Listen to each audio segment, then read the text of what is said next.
Well, hello there. You must have just purchased or are thinking about purchasing your first ready-to-fly first-person view drone. This is a very special time in a new pilot's life, and you must be quite excited. But wait, before you just go and try and rip the skies, there's some things that you should know to have a good drone experience. And don't worry, we're here to help.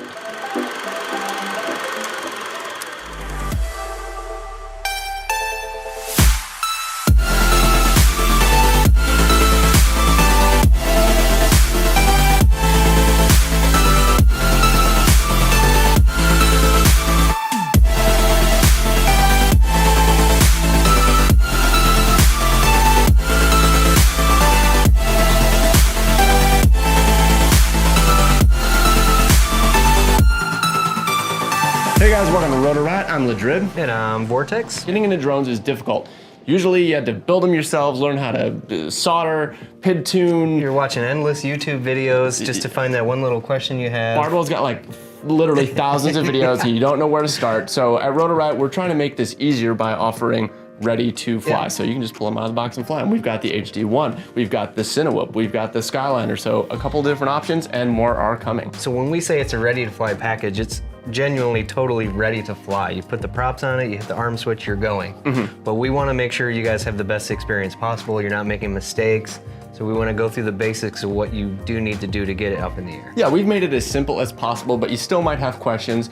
Or maybe you bought a ready to fly drone from someone else and it's not as ready and you want to check some things along the way. So whether you got a pre-built drone from us or another source, we want to walk you through the things that you should check, how to be safe about it, and how to make sure you have a good experience and actually get it in the air. This is what you're gonna get if you order the full build with the radio and the drone. Quick start guide, this is gonna tell you where all your switches are gonna do and just give you some general tips. It's gonna come with props, you're gonna get your drone, goggles, the radio. Don't worry that this stuff's already been opened up, it's for a reason. It's because the first thing we do is charge these radios because they take a few hours to charge, and when they ship them, they're like almost totally dead, and it takes like 5 or 6 hours to charge. So we charge that up for you because the worst thing that could happen is you get your ready to fly quad, you're so ready, and you go, oh, my radio's dead, and I have to wait half a day. And when you need to recharge it, it's just a USB-C cable. It does take a while to charge, but the charge lasts for a long time. I think charge mine maybe once every 3 or 4 weeks. You got your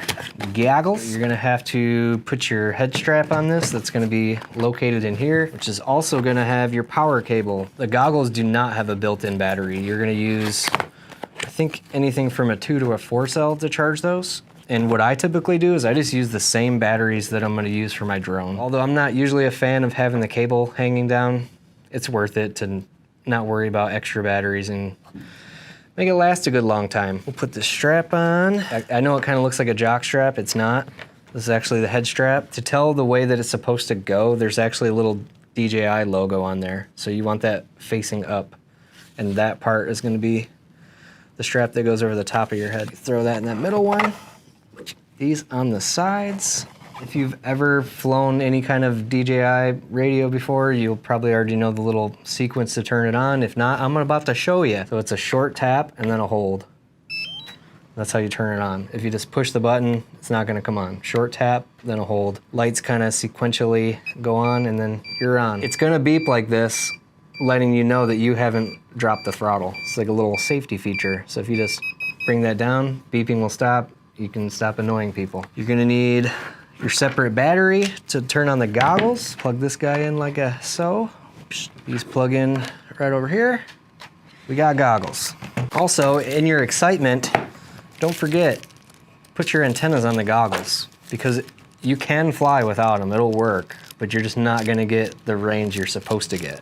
It's not gonna hurt anything if you happen to forget to put your antennas on.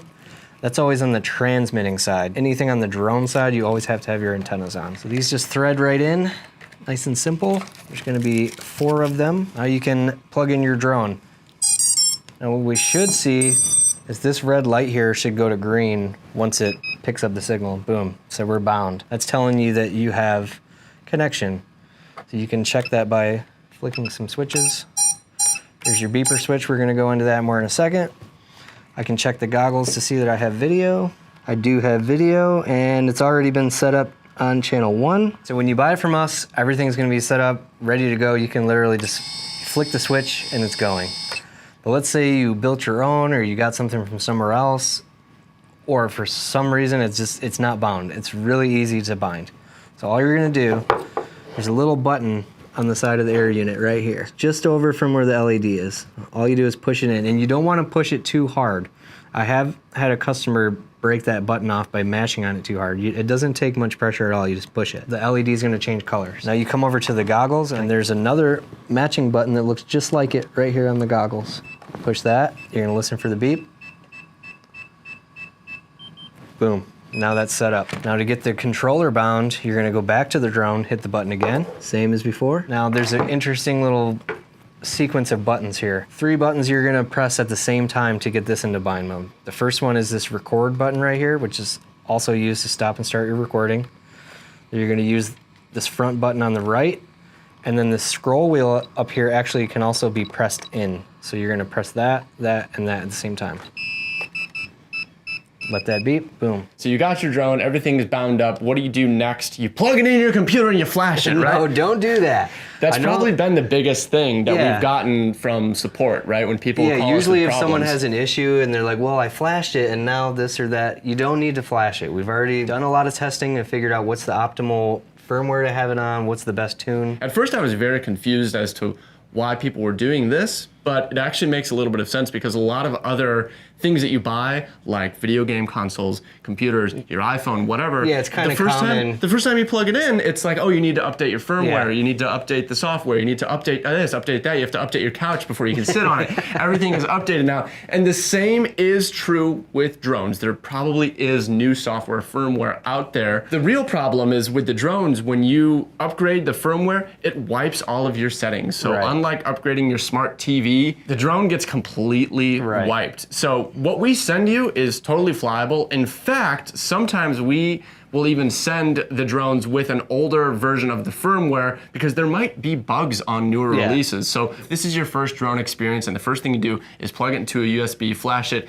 you've now gone and erased all the settings and you're gonna have to start from scratch. If you do end up with this issue, check out our build videos. In our build videos, we walk you not only through assembling the entire drone, but also the configuration. So you should be able to follow step by step how to reconfigure your drone. And if you really can't figure it out, as always, you can send an email to support@rotorriot.com. We'll get you taken care of. So once you're bound up, you can test out where your switches do. We have them all listed here for you. So all the switches on the radio are indicated by letters. So you have SA, SB, SC, SD. We got them listed right here, and it tells you what each one's assigned to. The default position for all your switches is up and away from you. So you always want to start with the front 2 up and then these away. Every switch is just gonna be the opposite of that. So to arm it, it's SA, you're gonna pull it towards you. And then flick it away to disarm. That's the way I like to think of it, is it's going bad, get it away from me. Just push it away and disarm. The only other switch that you're gonna actually see what it's doing while it's on the bench is gonna be switch SD, that's your beeper. So pull that one towards you. Again, this is how you're gonna find it when you crash in the field and you're just lost, you don't know where you're at. While I mentioned that, it's also a good idea, make sure to strap this connection down well. So you want your battery straps to hold that, because the difference between finding your drone when it's plugged in and not plugged in, it's huge. When you can do this, piece of cake. Listen for the beep, go find it. If you don't got that, it's tricky. The beeper's only going to work if the battery is plugged in. You got beep, that comes unplugged. When you got all your stuff on the bench like this and you want to test out your switches and everything, you can't have the props on. That's rule number 1. In general, these things aren't too dangerous if you're pretty careful, but if it hits you and it's going full throttle, it'll slice you up. So always, always, always take the props off when you have things anywhere other than you're about to fly it. Okay, so we can check the arming switch. This is the number 1 question and concern that I get. I get calls all the time about this. People say, well, I armed it, and then when I gave it some throttle, it's acting like it wants to just take off on me.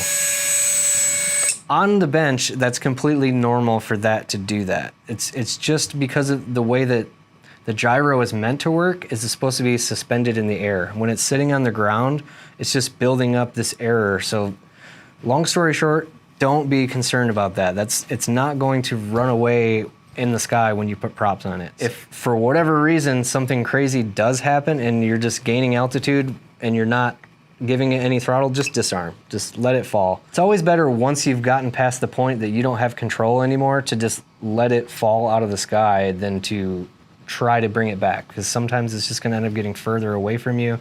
And you shouldn't be flying anywhere where if it were to fall at any given time, it's gonna be a problem anyways. Another thing you can test out on the bench is how turtle mode works. So turtle mode is gonna be on your SC switch. You flick that down, and when you arm it, nothing's gonna happen. But if I were to give it some roll, you're gonna notice only 2 motors are spinning, and they spin the opposite way. So you're gonna get flipped over, you're gonna disarm.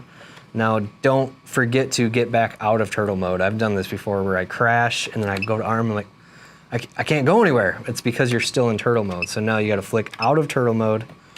Now you're back to normal operation. So there's one more switch, but there's not really any way for me to show you what it does on the bench, and that's SB. So that switch is gonna put you into auto level. What auto level is for is it's gonna make the drone perform more like a phantom, where when you push the stick, it'll move forward, but as soon as you let off, it's gonna level back off for you.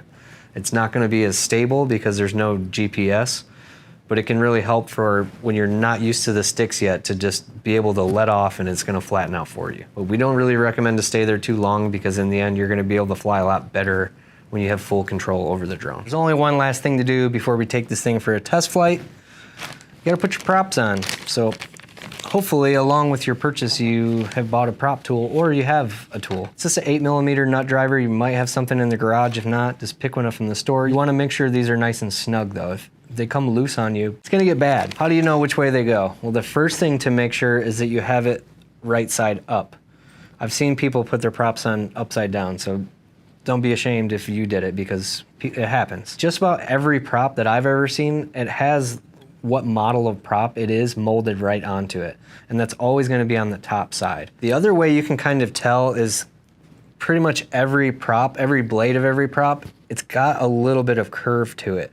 So you always want it curving this way, not this way. The leading edge of the blade is always gonna be the higher one. So if you're ever a kid and you're driving, you stuck your hand out the window, you kind of notice when you put the front of it up, it makes your hand wanna go up. Same concept with this. So leading edge is higher, and also there's almost always a swoop to the edge of the blade. Swoop going that way. That means the prop's going this way. Every set of props, provided they didn't screw up and give you the wrong ones, you're gonna have 2 pairs. There's gonna be 2 that are the same, and then 2 that are the opposite way. The ones that are the same go on opposite corners. So the way that most drones are set up is for the props to spin inward, where the front 2 props spin toward the camera, the back 2 props spin towards the antennas. You can think of the drone as giving you a hug with them props. But some specific builds, we've found there's an advantage to having it go the other way. So our Cinewa build is a props out build. So it's swimming. Yeah, just it's keep like swimming. Just keep swimming. The front motors go in towards the camera. The back motors go in towards the butt. So if I look at this prop, I know that it's swooping this way. This is meant to spin that way. So that's gonna go over here.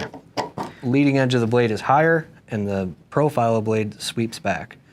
So I take the one that's a pair of that, it's the same, goes opposite corner. And now the thinking's done. You only got 2 props left and you only got 2 motors left. You can't get wrong. And then you wanna snug those babies down. Don't be shy about getting these nice and tight. I've also had some customers have issues. They're like, my quad sounds weird, it doesn't have any power, and what it is if you don't tighten these down enough, when you punch the throttle hard, it can actually slip underneath of that nut and spin freely. And you don't want that. Just nice and snug. You shouldn't be able to hold the motor and turn the prop at all. It should be in there nice. And when you're tightening these up, you wanna find a good grip to where you can kind of hold the motor. So what I do is I usually take a blade and I hold right over that. And then I know that as I'm turning it, it's gonna wanna turn. So I'm kind of gripping onto the blade and the motor at the same time. Just go till, hand tight, and then give it one little, and that should do it. Props are on. It's time to do our first little test hover. Drone's plugged in, got the radio there. What you need to understand is as soon as you touch that switch, you're live. I've seen this happen to people where either A, they go to pick everything up and they bump it, or you've already landed and you go to pick it up off the ground and you bump it, you need to treat this kind of like a loaded weapon.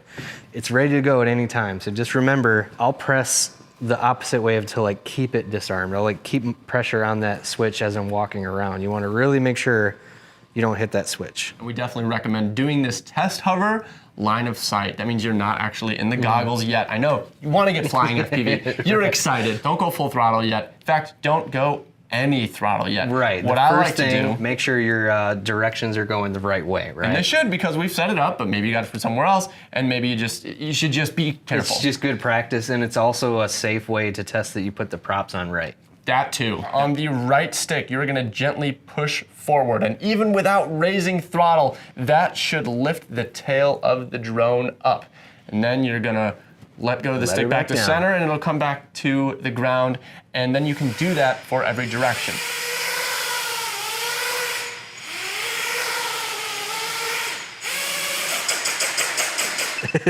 If you're really new, just do like little bunny hops. And this is also gonna help you practice landing. Just take off, try to move forward a couple feet and land it. Take off, go to the side, land it. So when you're hovering, I'm only ever moving the stick about that much. There's not gonna be a lot going on in a hover. The only time you really ever need to pull the stick that much is if you're gonna do a full flipper roll. So what a lot of times beginners will do is they'll overcorrect, and then they'll kind of get nervous and overcorrect again, and you just get this like, whoa. That's what'll happen if you give it too much. So it's really subtle movements. Like if you can see my thumbs, I'm just barely moving it. Even though it may seem like a hover is a super simple thing to do, it's actually not easy to hover a quad right in one spot. So if you can't do it, that's normal. Almost nobody can keep it planted as well as a DJI drone will do. But it's a really good practice, because if you can keep it in relatively small space, that's gonna teach you really good stick control for when you're out flying FPV. You're not just getting all over the place. It gives you a feeling for how much stick movement translates to how much drone movement. So, you got your drone. You didn't erase it. You got it binded. You put the props on the correct way. You verified this with a test hover. You are on a channel. You got video. You're so ready to fly. I think it's time to get out and fly. I think it's time to go fly. Time to go fly. Right up and down your neighborhood. No! Right. No, you gotta think about where you're flying, guys. You gotta fly in a safe location. We recommend parks with big caveats, okay? Parks seem like a great place to fly, but they can be a horrible place to fly because people go to parks for other reasons than flying. Yeah. And kind of as a rule of thumb, if there's anyone else there, you probably shouldn't fly there. You want to find yourself a nice empty field, especially when you're starting out, or when you want to start flying around obstacles like trees or things like that. That area needs to be empty. There should be no one there that's not part of the activity, that's not also flying, that's spotting for you or something like that. Yeah, someone will pop up out of nowhere walking their dog in a heartbeat, and you're like, oh, person, okay, where did you come from? So it's really beneficial if you're kind of familiar with the area, of like you know a park, you know that people play soccer over there, so you're gonna be over here, and you really wanna be away from people, especially if you're new, but always. Like when we see a bunch of people, we're like, we're out of here. We don't fly around cars, we don't fly around people. People get into this because they see some of the videos that we do where we get to do really awesome stuff like chase cars and fly around people. And those are all controlled environments where we're working with those. They're part of the operation, and we want you to get there, but when you're starting out, you shouldn't be flying around vehicles, you shouldn't be flying around people. You want to have a nice remote open area and then work your way up to safe obstacles to fly around, like trees still in a remote area. You know, maybe empty parking lots eventually, flying around lampposts. And you know, as long as it's empty, all you're risking then is crashing a drone into the concrete. And these things are pretty tough, but they will break from time to time. Because that's how you have fun. That's how you learn, is crash. So I guess that's the last piece of advice I have, is have fun and don't be afraid to crash. Push yourself, push your limits, learn new things. That's what's so great about this hobby. There's so much to learn from building and setting up the drone, from actually flying the drone. It's very involved, it's very challenging, but so rewarding. And we hope that by offering some of these ready to fly and build kit solutions, we can make it easier for you to get into it. Please check out rotoriot.com if you're thinking about getting into drones and you want to get a ready to fly drone. If you already have a ready to fly drone and you haven't been able to figure out how to get it in the air, Hopefully this video helped. And if after this video you still have questions, please reach out to us at support@rotorriot.com. Whether you bought your drone from us or not, we want to get you in the air. So we will help you guys figure out whatever it is that's holding you back from flying and enjoying the best hobby that's ever existed. The best. I'm Ladrid. I'm Vortex. We'll see you next time. Have fun, stay safe.